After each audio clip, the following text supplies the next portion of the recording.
7 अप्रैल की प्रातः कांग्रेस प्रदेश अध्यक्ष जीतू पटवारी का बालाघाट जिले के बारासिवनी विधानसभा क्षेत्र अंतर्गत खेर लांजी में आगमन हुआ।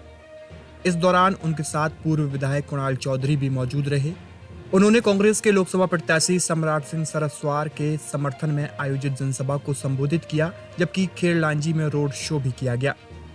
रोड शो के दौरान कांग्रेस प्रदेश अध्यक्ष जीतू पटवारी का अलग ही अंदाज देखने को मिला। इस दौरान उन्होंने एक होटल में बैठकर पकौड़े भी तले और एक किसान से चर्चा भी की, जहां किसान द्वारा उसे नकली खाद दिए जाने पर आपत्ति जताई गई।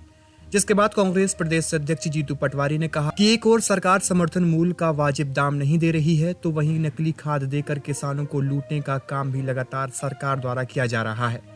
नकली खाद के मुद्दे पर कांग्रेस प्रदेश अध्यक्ष जीतू पटवारी ने प्रदेश के मुख्यमंत्री मोहन यादव पर जमकर जुबानी हमला बोला। उन्होंने कहा कि प्रदेश की भाजपा सरकार ने किसानों के साथ छलावा कर सत्ता पा ली है, लेकिन अपने वादे से अब सरकार मुकर गई है।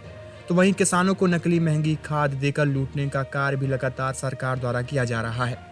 आपको बता दें कि यहाँ किसान ने खाद के पानी में ना घुलने की शिकायत कांग्रेस प्रदेश अध्यक्ष से की थी। इस दौरान जीतू पटवारी ने किसान की बात का सच जताने के लिए प्रैक्टिकल करके भी दिखाया, जिसके बाद उन्होंने इस मामले को अपने सोशल मीडिया अकाउंट से प्रदेश स्तर पर उठाने की बात भी कही। किसान को पूरे ही नहीं, लागत निकले ही नहीं। जो खरीफ की फसल, दूसरी फसल धान की आती है, वो 1200 में बेचनी पड़ती है। सही है गलत? अरे सही है कि गलत? बोलते रहो, बोलोगे तो अंदर मन में सुदृढ़ता है। रबी की फसल तो मैं आप सबसे अनुरोध करता हूं कि धान के दाम बीजेपी के किसान के भी हैं, भारतीय जनता पार्टी के कार्यकर्ता के भी हैं, उस विचार को मानने वाले के भी हैं। अगर ये बढ़ेंगे तो उसको भी फायदा होगा, और अगर नहीं बढ़ा तो उसको भी नुकसान होगा। फिर मोदी जी के भाषण से अगर मेरा पेट भरा जाए बीजेपी के कार्यकर्ता का तो भर ले, पर धान के पैसे आम किसान को मिलना चाहिए। तो मैं एक आइडिया देता हूँ, बीजेपी के लोग प्रचार करना आना चालू हुए नहीं हुए? हो गए। भाभी कहाँ धान? ये एक मुट्ठी धान लो, ऐसे ये धान है, ये धान है, एक मुट्ठी धान लो और जैसे बीजेपी के नेता आए उसकी झोली में डाल कि ना पहले इसका मूल्य ला दे 3100, फिर वोट ले ले। सही है कि गलत? जरा एक काका इधर आओ, आप बीजेपी के नेता बन जाओ। आओ, तू आजा, तू आजा। हाँ खड़ा हो, अरे आजा, आजा, अरे तू आजा भैया। वो बाबा को बुला, बाबा को बुला, वो बाबा आप दादा इधर आओ। यार सारे निकाल लो अपना अपना। काका नहीं, काका यही रहो, ये तुम्हारा गमछा खोलो। धान अपनी फसल अपनी माँ होती है, नीचे भी नहीं गिरने देंगे।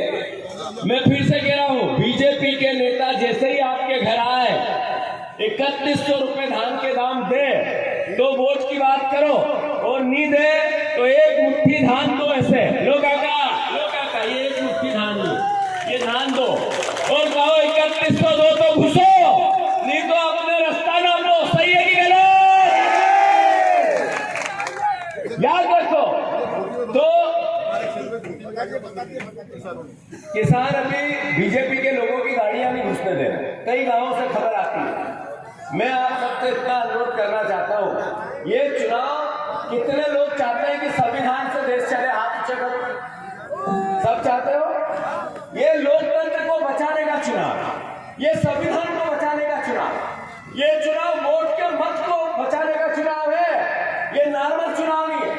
तो मैं बालाघाट के परिवारजनों से अनुरोध करता हूँ, सच्चे, सीधे, सरल, संस्कारवान और इनके खानदान के इतिहास को हम जानते हैं कि हमेशा सेवा के भाव को जीते हैं। सबने मिलकर इनको वोट दिए, सबने मिलकर इनको प्रत्याशी बनाया है।